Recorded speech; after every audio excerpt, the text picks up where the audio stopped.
특권과 축복은 사명을 위해 주신 것입니다. 특권과 축복은 사명을 위해 주신 것입니다. 라는 제목으로 하나님의 말씀 증거하도록 합니다. 몇 주 전에도 한번 그런 실화였던 이야기를 나눈 적이 있어요. 여의도 국회의원회관에 영등포 구청 단속 직원들이 출동을 하게 됩니다. 이유는 뭔가 하면 2014년도에 이제 금연구역법이 제정이 돼서 실내에서는 흡연하면 안 됩니다. 이제 그렇게 법이 정해졌어요. 그런데 그 법을 제정한 국회의원회관에 국회의원과 보좌진들이 끊임없는 군의 방송을 하고 계도를 했는데도 계속 건물 안에서 흡연을 했어요.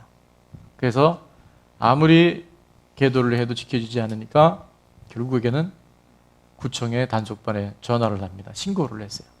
그래서 출동해서 현장에서 사진이 찍히고 과태료 10만 원이 부과가 됐다 그래요. 국회의원에게는요 굉장히 많은 특권이 주어져요. 약 한 200가지다 그런 얘기가 있는데 대표적인 건 이런 겁니다. 국회 회기 중에는 현행범을 제외하고는 절대로 체포되는 일이 없어요. 그래서 그런 거를 불체포 특권이다. 또 국회 내에서 회기 중에 심지어는 대통령에 대해서 비난을 하거나 문제지 삼아도 책임을 묻지 않는 면책 특권이라는 게 있어요. 그러니까 상상하기 어려운 특권들이 굉장히 많이 있어요. 자, 그런데 제가 질문을 드릴게요. 그 특권은 왜 주어졌을까요? 금연법을 정해도 국회의원이기 때문에 마음대로 흡연해도 된다? 그렇지 않잖아요. 오히려 지역 국민을 대표해서 나라를 잘 섬기고 나라를 잘 정말 살기 좋은 나라로 섬겨달라고 사명을 주신 건데 그 특권이 이제 특권 의식으로 잘못 자리해서 그것이 본질을 벗어나면 결국 어떻게 되냐면 사명으로 이어져요. 특권은 또 다른 임무를 주어져야 되는데 그것이 사명을 감당하지 못하면, 사명으로 이어지지 못하면 결국 그것이 변질되고 타락하고 부패할 수밖에 없어요. 저는 오늘 예배에 나온 우리 저를 포함한 모든 분들이 하나님의 엄청난 특권과 또 하나님 많은 축복을 주신 줄로 믿습니다. 근데 그 특권이 사명으로 이어지지 않고 우리 계신 하나님의 미션으로 이어지지 않잖아요. 그럼 그게 변질되어져요. 그리고 시간이 지나면 부패되어져요. 그리고 우리 모두가 고통 속에 살아갈 수밖에 없어요. 그런데 이 주신 특권이 사명으로 잘 이어지지 않아요? 우리에게 주신 축복이 정말 내 삶에 귀한 하나님이 주신 미션으로 이어지기만 하면 어떤 일이냐? 우리 안에 변화가 일어나요. 그리고 우리 삶이 갈수록 성장하고 성숙합니다. 그리고 때가 되잖아요. 그러면 열매를 풍성하게 맺어요. 이제 가을이 돼서 추석이 지났지만 이 열매가 왜 있는지 아시죠? 열매는 자기를 위해 존재하지 않아요. 또 다른 생명을 살리기 위해서 열매가 존재하는 줄로 믿습니다. 하나님이 우리에게 주신 모든 특권과 우리에게 주신 많은 이 축복들이 하나님이 왜 우리를 이걸 주셨는지, 왜 이 아름다운 성전을 주셨고 오늘 장로님 기도해 주셨잖아요. 그 짧은 5개월여 만에 200명의 새가족들이 함께 믿음 안에 뿌리를 내리고 지금도 이 건물 안에 한 300명이 움직입니다. 유치부가 한 30명, 초등부가 40명, 학생부가 20명. 그러니까 정말 이 시대의 교회가 위기라고 하는데 하나님이 이 재단 안에 특별한 은혜와 또 하나님 주시는 특별한 축복이 지금 임하고 있어요. 그리고 하나님 정말 이 복음이 무엇인지를 특별히 로마서 강의를 통해서 하나님이 갈수록 선명하게 조명해 주셔요. 근데 그것이 그냥 나만 누리고 국회의원들이 특권 의식을 갖고 그냥 내 안에 몸을 묻히면 어떻게 된다고요? 부패합니다. 그리고 변질이 되어지고 결국엔 그것이 우리 모두를 고통스럽게 할 수 있어요. 그래서 저는 오늘 우리 주신 이 많은 은혜와 특권과 축복들이 이제 하나님 주시는 거대한 그 미션, 그 비전을 향해서 사명을 향해서 힘차게 달려나갈 수 있는 멋지고 아름다운 공동체가 될 수 있기를 축원합니다. 오늘 본문에 보니까 이제 사도 바울이 이 로마 교회를 향한 간절한 안타까운 호소들이 계속 이어지고 있어요. 로마서 1장에는 보니까 이 세상 하나님 모르고 살아가는 사람들은 이미 다 죄 속에 놓여져 있다. 그 죄를 여러 가지 죄를 말하지 아니하고 로마서 1장 28절에 딱 한 가지 이렇게 말하죠. 그 마음에 하나님 두기를 싫어했다. 그래서 그들이 결국 하나님이 상실된 그 마음 그대로 내버려둬서 합당치 못한 일을 하게 했는데, 그러면서 29절부터 31절까지는요 숨결도 없이 온갖 불의와 추악에 대한 죄악들이 그대로 나옵니다. 어디까지 가냐면 가장 인간이 타락했을 때 오는 음란의 극치가 동성애인데, 동성애가 죄가 아니다라고 하는 만큼 자기도 죄를 범한 뿐만 아니라 또 다른 사람을 향해서도 그거는 합당하다, 인권이다, 그렇게까지 간다고 얘기를 해요. 그래서 이 로마 교인들은 로마서 1장을 읽는 동안에는 맞아, 이 세상은 그렇게 부패했어, 타락했지. 그런데 2장에 들어와서 세상을 향해서, 믿지 않는 이방인을 향해서 얘기한 줄 알았는데 아니요, 하나님 바울을 통해서 로마 교회를 향해서 이렇게 말합니다. 로마서 2장 1절 이렇게 말하죠. 그러므로 남을 판단하는 사람아, 누구를 막론하고 내가 핑계하지 못할 것은 남을 판단하는 것으로 내가 너를 정죄함이니. 어떻게 한다고요? 판단하는 내가 같은 일을 행하고 있다. 지금 직격탄을 날리고 있는 거예요. 3절에도 보니까 이런 일을 행하는 자를 판단하고도 같은 일을 행하는 사람아, 네가 하나님의 심판을 피할 줄 아느냐? 피할 줄 생각하지 말라는 거예요. 율법주의에 빠져있는, 정말 겉으로는 말로는 너무 잘 믿는 것처럼, 고상한 것처럼 얘기하고 있는 그들을 향해서 로마서 2장 6절은 계속 이렇게 말씀합니다. 하나님께서 각 사람에게 그 행한 대로 보응하시되. 13절, 하나님 앞에서는 율법을 듣는 자가 의인이 아니요 오직 율법을 행하는 자라야 의롭다 하심을 얻으리니. 숨통이 조여오는 거예요. 아, 세상 사람들, 믿음 없는 사람들, 주인이 분명하지 않은 사람들이야 그렇게 사는 줄 알았는데, 복음을 듣고 있는 자기 자신들도 결코 그들과 다를 바가 없다는 것에 대해서 지금 사도 바울이 너무나 듣기 부담스러운 얘기를 계속합니다. 지난주에 우리가 함께 말씀을 봤잖아요. 17절부터 24절까지 좀 본문이 있지만 제가 한번 읽습니다. 왜냐하면 로마 교회를 향한 이 메시지는 오늘 이 시대 누구에게도 될 수 있다? 바로 우리에게 될 수 있기 때문에. 유대인이라 불리는 내가 율법을 의지하며 하나님을 자랑하며 율법의 교훈을 받아 하나님의 뜻을 알고 지극히 선한 것을 분간하며, 이제 스스로 생각하는 거예요. 자기 자신이 맹인의 길을 인도하는 자요, 어둠에 있는 자의 빛이요, 율법에 있는 지식, 진리의 모범을 가진 자로서 어리석은 자의 교사요, 어린아이의 선생이라고 어떻게 한다고요? 스스로 믿는 거예요. 스스로 착각하고 있다는 거예요. 그러면서 21절에 이렇게 질문하죠. 그러면 다른 사람을 가르치는 내가 내 자신은 가르치지 아니하느냐? 도둑질하지 말라 선포하는 내가 도둑질하느냐? 간음하지 말라 말하는 내가 간음하느냐?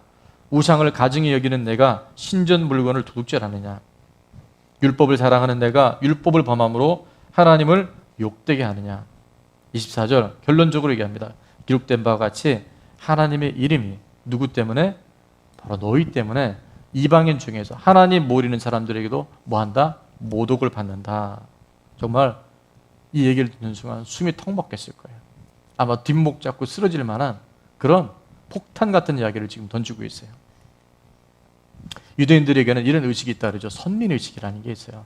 선택받은 민족이다. 우리는 특별히 하나님의 은총을 입고 있는 민족이다. 그런 의식을 갖고 있었어요.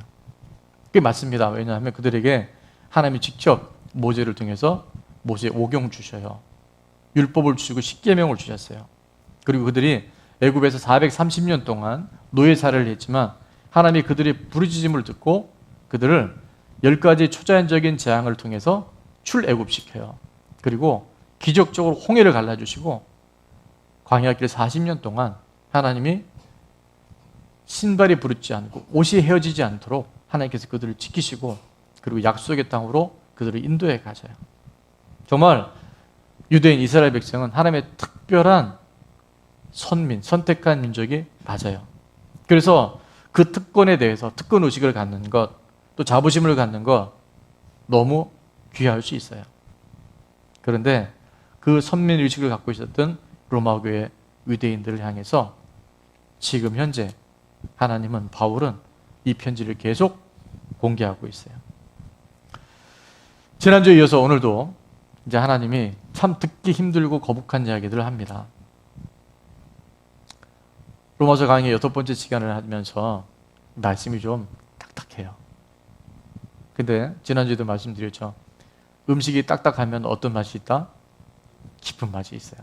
그 안에 두고두고 말씀 드릴 때는 좀 어려운 것 같은데, 이 말씀을 받고 난 연후에 여러분이 생활하면서 이 말씀이 문득문득 생각나고, 이게 내 삶의 이런 부분에 하나님이 우리를 클리닉 시키는구나, 하나님이 삐뚤어진 것들을 새롭게 교정시켜 주시고 튜닝 시켜 주시는 것인가 하는 것이 삶 가운데 성령님께서 생각나게 하실 줄로 믿습니다.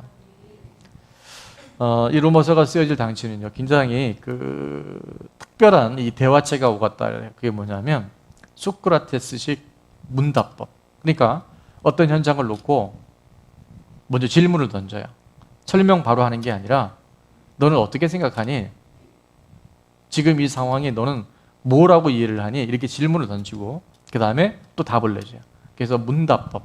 그래서 소크라테스 문답법이 있는데, 오늘 1절부터 3장 1절부터 8절까지가 보면요, 정말 그대로 지금 그 문답법에 의해서 가장 로마에서 당시에 유행했던 그 문화의 화체로 바울이 이렇게 이제 이야기를, 설교를 합니다. 그래서 1절, 3절, 5절, 7절은 질문하는 내용들이에요. 뭐 하는 내용이요? 질문해요. 그리고 2절, 4절, 6절, 8절은 뭐 하는 걸까요? 답해요. 대답해요. 할렐루야. 그래서 문답이다. 자, 첫 번째 질문은 뭐냐면, 지금 숨이 턱 막힐 만큼 황당해하고 있는 로마 교회 유대인들을 향해서 바울이 대신 질문해요. 너희들 이렇지 않니? 너희들은 이런 생각이 있지 않아? 라고 질문을 하는데, 자, 1절 제가 한번 읽겠습니다. 그런즉 유대인의 나음이 무엇이며 할례의 유익이 무엇이냐? 자, 세상 사람 다 타락했다고 칩시다. 근데 율법을 맡은 우리들도 다 잘못했다면 유대인의 나음이 뭐며 할례의 유익이 뭐냐? 이렇게 너희들 속에 궁금하지 않니? 이렇게 물어보는 거예요. 자, 똑같은 내용을 새 번역에 보니까 로마서 3장 1절에 이렇게 번역이 되어 있더라고요. 한번 같이 읽어볼까요? 시작. 그러면 유대 사람의 특권은 무엇이며 할례의 이루음은 무엇입니까? 자, 유대 사람의 뭐라고요? 특권이라고 되어 있어요. 영어로는 어드밴티지라는 단어를 쓰는데, 도대체 그리스도인의 나음이 뭐냐? 그럼 우리가 가지고 있는 특권이 이게 무슨 소용이 있냐? 율법을 맡았다, 할례를 증표를 받았다, 그게 나하고 무슨 상관이 있냐라고 지금 따져 묻고 싶은 거예요. 그 대답이 2절에 나오는데요. 2절은 이렇게 말씀합니다. 다 같이 읽어봅니다. 시작. 범사에 많으니 우선은 그들이 하나님의 말씀을 맡았음이니라. 아멘. 많이 있는데 가장 대표적인 한 것이 뭐라고요? 하나님 말씀을 맡았다는 거예요. 하나님 말씀을 우리에게 맡기셨다는 거예요. 여기 맡겼다고 하는 것은 뭐냐면요, 신뢰하다, 그 사람을 인정하다, 그 사람을 믿어주다라고 하는 뜻이 있어요.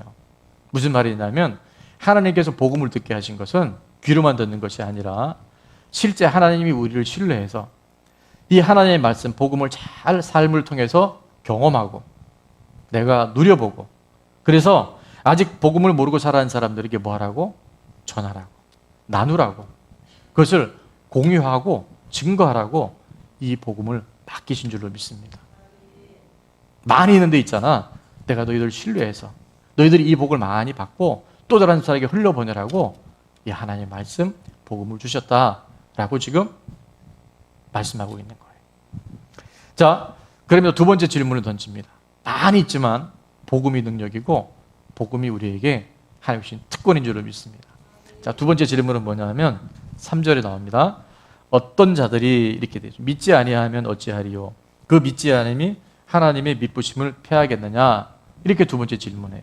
여기서 어떤 자들은 누구냐 하면 애매모호한 자들 얘기하는 게 아니라 누구냐면 바로 유대인들을 말해요.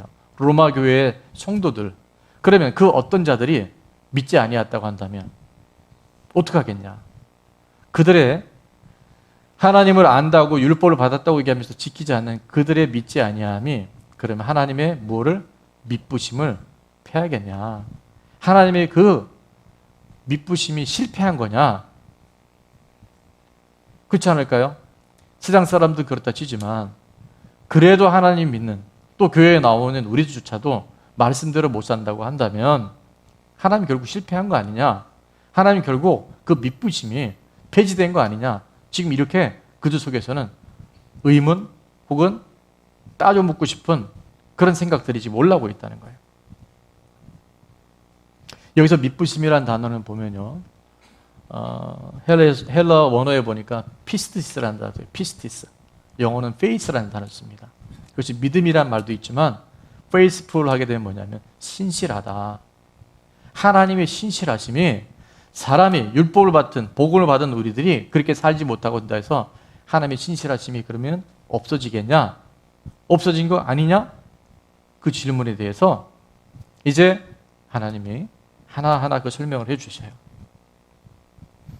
세상 사람들도 죄악 속에 살고 말씀을 맡았다고 하는 자기 자신들도 다 실패했다고 한다면 결국 하나님의 신실하심도 하나님의 살아계심도 우리에게는 아무런 의미가 없는 거 아니냐. 지금 굉장히 엉뚱한 질문을 하고 있어요. 하나님은 언약하신 것을 반드시 이루신 줄로 믿습니다. 하나님 그 약속하신 것 반드시 하나님의 때 이루셔요. 근데 이루신다고 하면서 왜 세상은 이렇게 미쳐 돌아가느냐? 왜 우리는 변화가 없느냐? 계속 질문해요. 혼돈과 무질 속에 있어요. 어떻게 보면 멘붕 상태에 빠졌다. 그렇게 얘기할 수 있어요. 이방인 실패했고 선민 유대인들도 신실하지 못했다고 한다면 하나님의 신실하심도 실패한 거 아니냐? 속에서 계속 그런 갈등이 올라와요. 이유가 뭘까요? 그들이 복음을 알았지만 그들의 삶에 그들의 실제 모든 삶의 중심은 죽고 부활하신 예수 그리스도 창조주 하나님이 아니라 여전히 내가 주인 되어지고 여전히 세상에 속한 것들에 우리 마음이 빼앗겨 버리면요 율법을 아무리 많이 듣고 율법의 모든 조항을 다 암송을 하고 복음을 정확하게 꿰뚫었다 할지라도 그 삶에는 사명으로 이어지지 않는 한 변화될 수 없고 변질될 수밖에 없고 결국 그 삶이 부패될 수밖에 없다는 것. 다른 말로 하면 우리가 지식으로 아는 복음이 아니라 정말 내 삶에 질그릇 같은 나를 바라보잖아요. 좋을 때가 있을 수 있어요. 그러나 질그릇은 여전히 질그릇이에요. 금가기 쉽고 스크래치 가기 쉽고 깨지기 쉬운 게 우리 인간이에요. 그래서 질그릇 같은 나를 바라보지 아니하고 이 천지 만물의 모든 것의 주인 되시는 보배 되신 예수 그리스도를 바라보기 시작할 때 하나님의 그 능력, 하나님의 그 회복이 우리 가운데 실제가 되는 줄로 믿습니다. 그래서 4절은 이렇게 답을 하죠. 그 질문에 대해서. 하나님 그럼 실패한 거 아니냐? 하나님의 믿부심이 끝난 거 아니냐라고 생각하는 그들에게 4절은 이렇게 답합니다. 다 같이 한번 읽어볼까요? 시작. 그럴 수 없느니라. 사람은 다 거짓되되 오직 하나님은 참되시다 할지어다. 기록된 바 주께서 주의 말씀에 의롭다함을 얻으시고 판단 받으실 때에 이기려 하심이라 함과 같으니라. 좀 딱딱하죠. 저게 무슨 말이래? 자, 그 말을 제가 풀어드립니다. 사람은 다 거짓되지만 오직 하나님은 참되셔요. 하나님 진리세요. 하나님 절대 변하지 않으셔요. 그러면서 자, 주의 말씀에 이렇게 되죠. 기록된 바 이렇게 주의 말씀에 이게 뭐냐면요. 구약에 다윗이 쓴 시편을 이제 인용하는 거예요. 시편 51편에 보면요. 어떤 내용이냐면 다윗이 밧세바의 사건을 이제 숨기려 하잖아요. 완전 범죄를 하려고 아주 끔찍한 죄를 범합니다. 단순히 간음죄에서 끝나지 않고 남편을 죽이는데 그냥 죽이지 않고 어떻게 죽여요? 교사범이라 그래서 자기의 명령을 어길 수 없는 신하에게 그 밧세바의 남편을 교묘하게 죽이게끔 정말 죄의 죄를 은폐시키는 그 끔찍한 상황 가운데 들어가 있어요. 그래서 그는 완전 범죄를 하려고 했는데 어느 날 하나님이 선지자 누구를 보냐면 나단을 보내셔서 그에게 정면으로 얘기합니다. 그 내용은 제가 지금 설명하지 않겠지만 그 나단 선지자의 지적을 받는 순간, 책망을 받는 순간 다윗은 어떻게 해요? 더 이상 변명하지 않습니다. 더 이상 거기에 때문이라고 원망하지 않고 거기서 고꾸라져요. 그리고 그 하나님의 신실하심, 그 하나님의 의로심 앞에 그가 철저하게 자복을 해요. 그것이 바로 시편 51편 4절의 말씀인데 시편 51편 4절에 이렇게 말씀합니다. 주께서 내가 주께만 범죄하여 주의 목전에 악을 행하였사오니 주께서 말씀하실 때 의로우시다 하고 주께서 심판하실 때 순전하시다 하리다. 자, 하나님 말씀하실 때 하나님은 의로우시다. 하나님이 심판하실 때 그 하나님의 심판은 온전하시고 순전하시다. 바울은 그렇게 인정한 거예요. 그렇게 고백한 거예요. 신실하신 하나님 앞에 다윗은 뭐하지 못했다? 신실하지 못했음을 그가 자백하고 있는 거예요.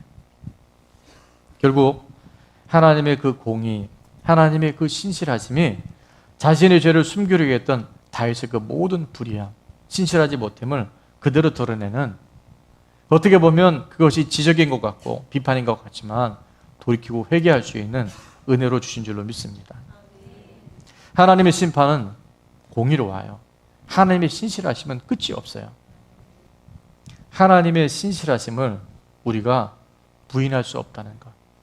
지금은 사람이 보기에는요, 그것이 숨겨지는 것 같고 일시적으로는 그것이 감춰지는 것 같아도 반드시 하나님의 의로운 심판이 있어요. 지금 보세요. 과학이 발달하고요, 이런 새로운 데이터베이스나 분석하는 기계들이 계속 개발되니까 피해 나갈 길이 없잖아요. 이 세상에서도 갈수록 모든 것이 명백백백 드러나는데 하물며 하나님 앞에서는 감춰질 것이 하나도 없습니다. 만물이 벌거벗은 것처럼 다 드러나요. 그래서 우리가 그 하나님의 의로움, 하나님의 신실하심 앞에 오늘 우리의 삶이 온전하게 드러나는 것, 그것이요 축복이고 그것이 하나님의 은혜인 줄로 믿습니다. 그래서 하나님의 공의가 드러나고 하나님의 신실하심이 나를 계속해서 인도하실 때 여러분 빨리 승복하고 빨리 주님 앞에 무릎 꿇는 그런 겸손과 지혜가 있기를 주의 이름으로 축원합니다. 다윗은 하나님의 신실하심 앞에서 내가 얼마나 불성실했고 자기가 얼마나 불의했는지 그런 고백해 나가요. 빛 앞에는 뭐가 떠나간다고요? 어둠이 떠나가요. 하나님의 신실하심 앞에 내 자신이 계속해서 드려지는, 그래서 온전하신 하나님의 그 사랑, 하나님의 능력이 여러분의 삶에 매일매일 조명되어지는 놀라운 주인공 될 수 있기를 축원합니다. 우리 옆에 분에게 이렇게 인사했으면 좋겠어요. 빛이 오면 어둠이 떠나갑니다. 아직 내 안에 어둠이 있다는 것은 그 빛 앞에 내가 서지 않을 수 있다는 것을 잘 명심해야 돼요. 그래서 시편 51편을 가사로 한 우리 찬양이 있죠. 정결한 마음 주시옵소서. 그 얼마나 하나님 떠났을 때, 하나님 앞에 신실하심 속에 등 돌리고 있었을 때 그 구원의 기쁨, 하나님이 주신 그 정직한 영들이 자기 자신이 소멸됐을 때 오는 그 고통을 시편 51편 7절, 8절, 9절, 10절이 계속 노래하는데 너무 가사말이 좋아요.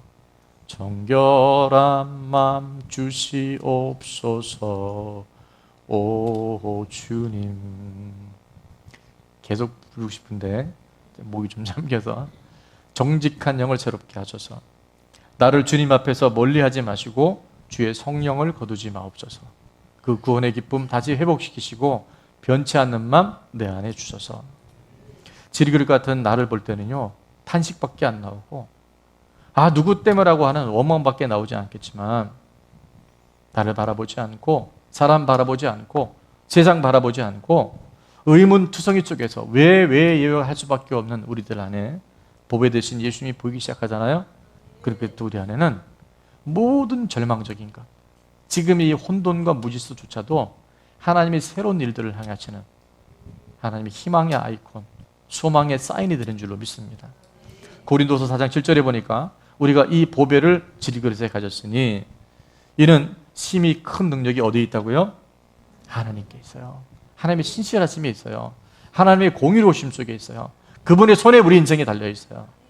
우리가 잘하고 못하는 게 아니라 하나님의 신실 앞에 내 삶이 조명되어지면요, 우리가 신실해져요. 우리가 거룩해져요. 우리 삶에요, 변화가 나타나요. 그런 자들에게 주시는 축복이, 하나님의 표적이 고린도후서 4장 8절 9절에 계속 이어지는데, 첫 번째는 사방으로 우겨쌈을 당해도 차이지 않아요. 답답한 일을 당하는데 낙심하지 않아요. 9절에 보니까 박해를 받는데, 예수님 믿는다고 핍박을 받는데도요, 하나님부터 버림받지 않아요. 또 하나님의 긍휼과 은혜와 하나님의 사랑이 우리를 가득 채워주셔요.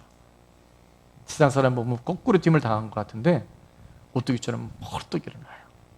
그리고 회복 탄력성이라 그래요. 하나님 우리를 그렇게 세우시는 거예요. 보배 되신 예수 그리스도가 실제 내 중심에, 내 삶의 실제가 되어지면요, 이런 놀라운 일들.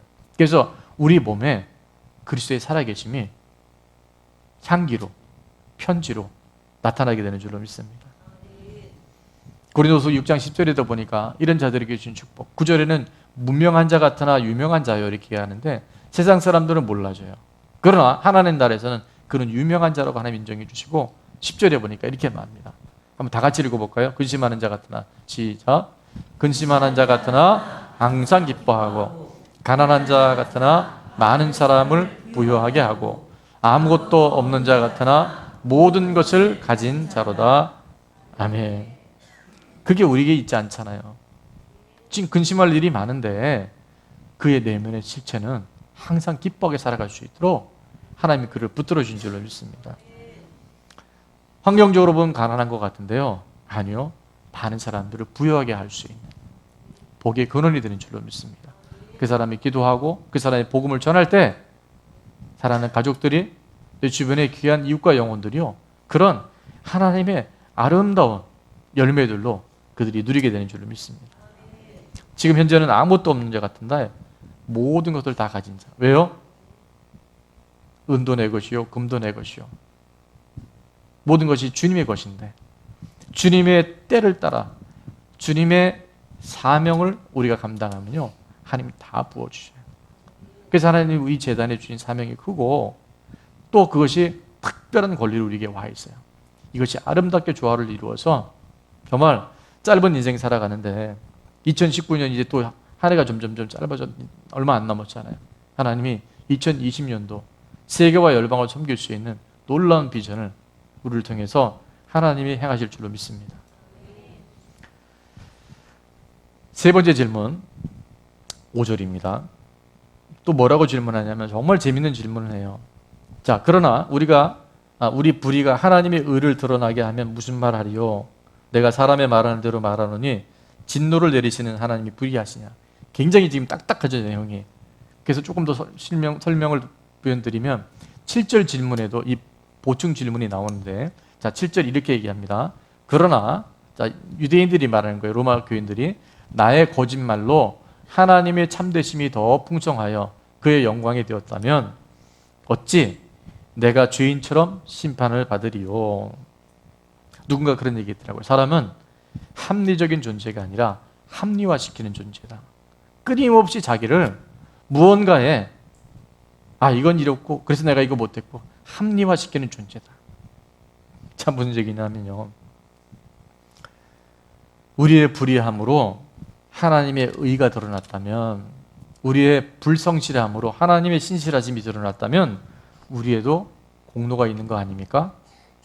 정말 그냥 들으면 미친 질문 같은 질문을 하고 있는 거예요. 근데 이게요, 여러분, 로마 교인들이 퀄리티가 낮지 않았어요. 그들이 믿음이요, 굉장한 믿음이었는데도 그들이 복음 앞에, 진리 앞에 딱 들어가면요, 이런 엉뚱한 생각들이 들어오고, 이런 스스로가 질문해놓고도 무슨 얘기인지 하는지 모르는 얘기들을 지금 할 수 있는 거예요. 7절에 이 질문이 뭐예요? 내가 거짓말해서 하나님이 참되심이 드러났다고 한다면, 그래서 하나님이 더 풍성해졌고 영광이 드러났다면 왜 나를 죄인으로 심판해야 됩니까? 오늘 우리가 죄를 범할 때 얼마나 많은 합리화가 되는지 몰라요. 얼마나 많은 궤변들을 하나님 앞에 그것이 정당한 이야기인지 아닌지도 분별하지 못하면서 계속 그런 생각을 하고 그런 말을 우리가 하고 있는지 몰라요.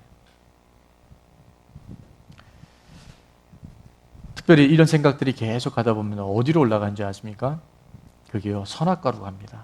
이 생각의 뿌리가 이제 어디까지 올라가요? 에덴 동산 최초의 사랑까지 가요. 자, 인류가 선악과로 인해서 타락할 것을 알고 죄에 빠질 걸 알았다면 첫 번째 이런 질문하죠. 하나님이 선악과를 뭐 하지 말았어야지? 만들지 말았어야지. 왜 선악과를 만들어 놓고 인간을 이렇게 에덴 동산에 추방하고 결국 심판의 자리로 내몰았어? 첫 번째 질문이 이 질문이에요.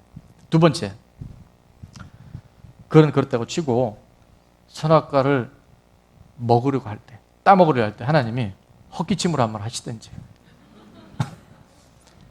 아니면 천사를 보내서 못 먹게 하셔야지. 그걸 왜 먹게 하셔놓고 뭐 타락했다, 심판했다, 결국 정령 죽는다, 왜 그런 얘기 하시냐, 이런 질문들이 우리 안에 마구마구 떠오르는 거예요.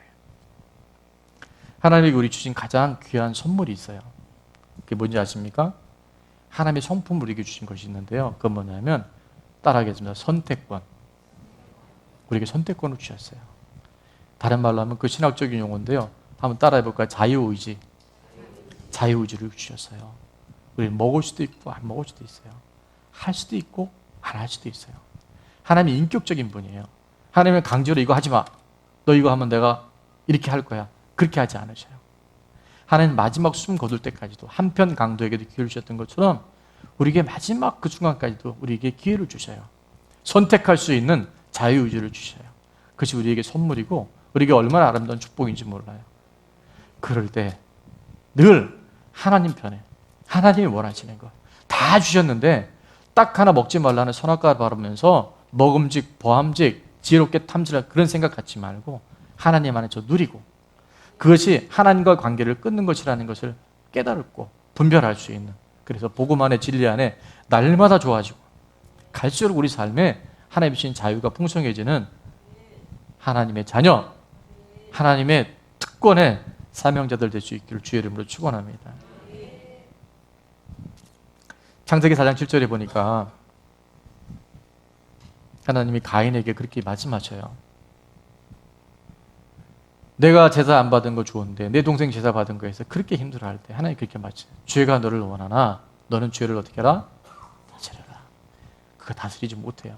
이 얘기 뭐냐면 네가 네 스스로 그런 마음이 컨트롤이 안 될 때 네가 나한테 와서 도움을 구하고 내가 이것 때문에 너무 힘듦에 대해서 고백하게 되고 하나님의 신실하심 앞에 내가 신실하지 않은 것을 인정하기 시작할 때 하나님이 그것을 다스리고 그것을 극복할 수 있는 힘을 하나님께 주시겠다고 하는 하나님의 약속인 줄로 믿습니다.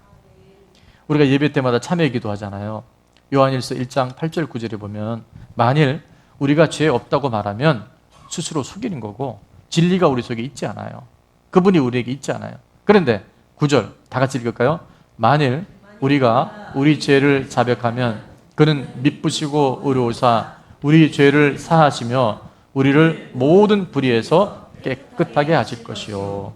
아멘. 우리가 그렇게 하나님 앞에 우리의 연약함과 우리의 모든 불의함을 자백하잖아요. 하나님 미쁘시고 의로우사 우리 죄를 사하시고 모든 불의에서 우리를 십자가의 보혈과 부활의 능력으로 깨끗하게 하실 줄로 믿습니다. 내 자유의지로 죄를 범하고 나서 하나님의 공의, 하나님의 신실하심이 문제가 있다고 얘기하는 거 사단의 미혹이고 인간의 잘못된 궤변인 줄로 믿습니다. 주신 선택권 자유의지 잘 사용해서 정말 날마다 이 특권이 이제 또 다른 사람, 또 다른 나라와 지역과 열방을 섬기는 그런 믿음의 또 하나님이 주시는 축복의 통도들이 될 수 있기를 주의 이름으로 축원합니다. 복음이 선명하면요 사람이 변해요. 정말 변해요.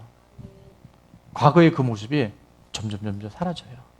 그리고 하나님의 형상, 하나님이 원하시는 내가 바라는 나, 내 가족들이 바라는 나, 나를 아는 사람들이 그 원하는 그 모습이요 되어지는 거예요. 그게 복음이에요. 과거의 나의 잘못 그리고 지금의 내 죄가 무엇인가요? 진리가 내 안에 들어오면 그것이 보여져요. 복음을 알면 갈수록 좋아집니다. 옆에 분에게 한번 인사했으면 좋겠어요. 시작. 네, 오늘 너무 분위기가 거룩해서 변화될 수밖에 없고요. 성숙하게 됩니다. 그리고 내가 뭘 해야지가 아니라 내 안에 열매가 나타나요. 마지막 질문이 6절에 있었는데 답입니다. 죄송해요.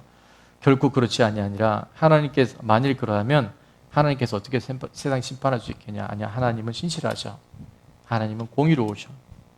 그리고 그 질문의 마지막에 아까 그 내용이에요. 나의 불의함 때문에, 나의 불성실함 때문에 하나님의 성실하심, 신실하심이 드러났다고 한다면 나도 공로가 있는 거 아니냐? 근데 희한한 얘기를 했어요. 똑같은 논리로 사도 바울을 공격했다. 8절에 이렇게 얘기하는데요. 또는 그러면 선을 이루기 위하여 악을 행하지 하지 않겠느냐? 자, 어떤 이들이 이렇게 비방하여 우리가, 이거 뭐 사도 바울과 복음을 전하는 그들에게 우리가 이런 말을 한다고 하니 그들은 정죄받는 것이 마땅하니라. 자, 특권으로 주신 것들이 특권 의식으로 가게 되면 아까 뭐죠? 변질되고 부패되고 타락합니다. 사명으로 가야 돼요. 근데 이것을 몰랐던 로마교회 성도들은 굉장히 많은 부분에 진리의 편에 서지 못했던 것을 볼 수 있어요. 그리고 또 하나 하는 사실은 사도 바울이 지금 똑같은 논리로 궤변을 행하고 있다. 그런 소문이 나요. 그게 뭐냐면 로마서 5장 20절에 보니까 우리가 잘 아는 말씀이에요. 죄가 더한 곳에 은혜가 넘쳤나니. 그러면 죄 많이 범해야 되겠다. 오늘부터 아예 작정하고 죄를 범해. 왜? 그래야 은혜가 넘치니까. 이런 논리로 가는 거예요. 그 얘기가 아니죠.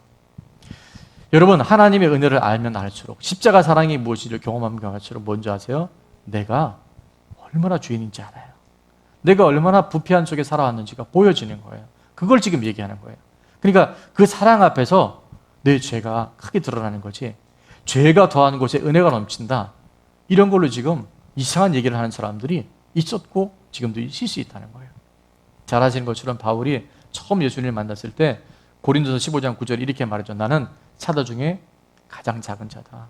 여러 사도들 중에서, 하나님이 택한 사도들 중에서 제일 작은 자라고 고백했던 그가 에베소서 3장 8절에 보니까 이렇게 얘기하죠. 모든 누구보다, 성도들 중에보다 난 지극히 작은 자야. 뭐예요? 하나님의 은혜를 알아가면 알수록, 십자가의 사랑이 얼마나 큰 건지를 경험할수록 그가 점점 자기 자신이 죄가 보여지는데, 마지막 디모데전서 1장 15절 그가 노년에 쓴 이야기는 정말 우리들에게 이렇게 말씀합니다. 내가 죄인 중에 괴수다. 죄인 중에 괴수다. 바울은요, 갈수록 성화된 사람이에요. 정말 복음을 위해서 목숨을 버릴 수 있는 사람이에요. 근데 그 은혜 앞에 내가 점점 작아지고 나중에는 죄인 중에 괴수라는 것이 깨달아져요. 여러분, 이것이 복음이고 이것이 하나님의 신실하심 앞에 살아가는 우리의 은혜인 줄로 믿습니다. 창세기 12장 우리가 잘 아는 것처럼 하나님 믿음의 조상, 그때는 아브라함이 아니고 아브라함이었었죠.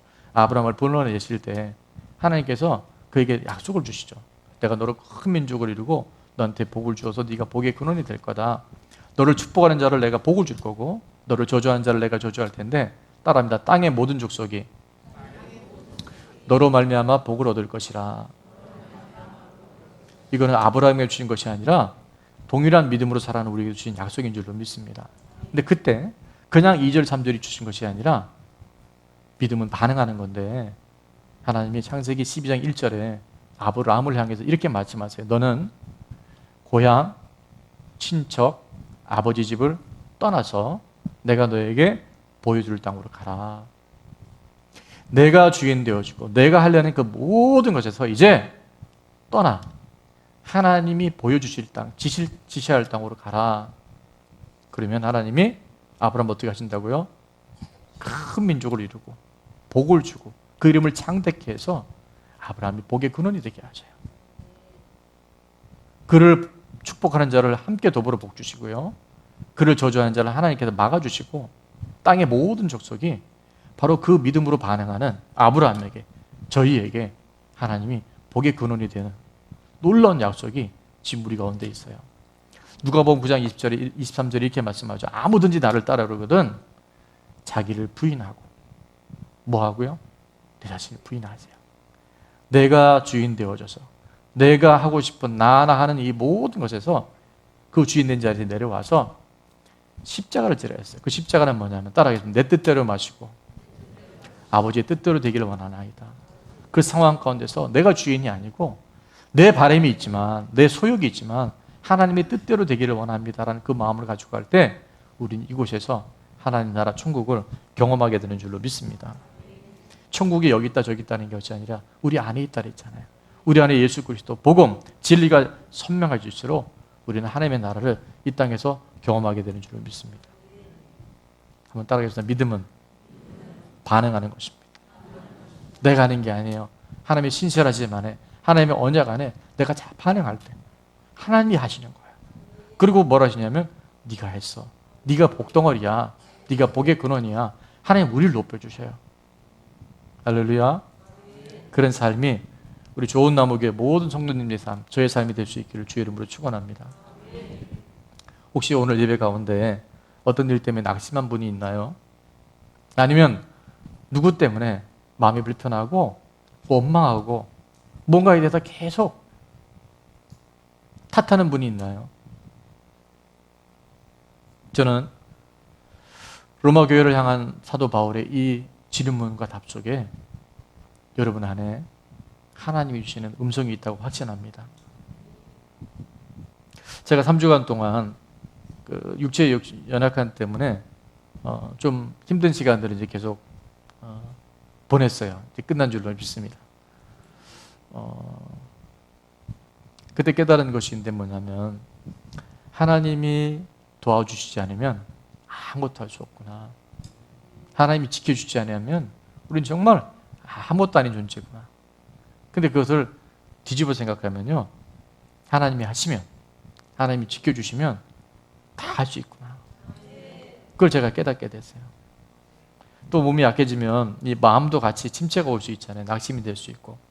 그때 오래 주신 하나님의 표가 얼마나 저에게는 힘이 되는지 몰라요. 예레미야 29장 11절 우리 너무 잘 알죠? 하나님 말씀이 우리를 향한 하나님의 생각이 뭐냐면 평안이라는 거예요. 재앙이 아니라는 거예요. 우리에게 뭐와 뭐를 주신다? 미래와 희망을 주셔요.